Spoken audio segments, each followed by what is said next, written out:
Okay guys, सो अब करेंगे B boy सफल, जैसे हम लोग खड़े होकर नॉर्मल सफल करते हैं, like this 3, okay then 1 2 side, okay. So यही करना है, पर इसमें बी बॉय कर रहे हो तो आपका फ्लो वर्क आएगा, ठीक है। सो स्टार्ट करते हैं। सबसे पहले लाइक दिस, ओके। हम क्रॉस करना है लेग को, 1 ओपन क्रॉस, ओके। ये क्रॉस वाला आप मेरे एक्सरसाइज के अंदर भी देख सकते हो, मेरा एक वीडियो है एक्सरसाइज का, इसके अंदर मैंने ये क्रॉस किया हुआ है, ठीक है। तो आप देख लो ध्यान से, 5 6 गो।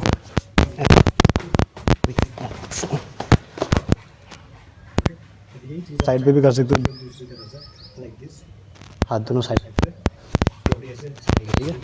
अभी वॉक करना है, 1 2 3 स्विच लाइक दिस,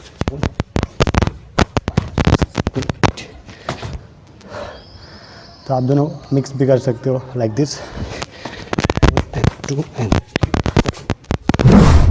सो ये था सफल में ब्रेक डांस में। अगर आपको कुछ सीखना है तो कमेंट कर दो, और अगर सब्सक्राइब नहीं किया तो जल्दी से सब्सक्राइब करो। Thank you.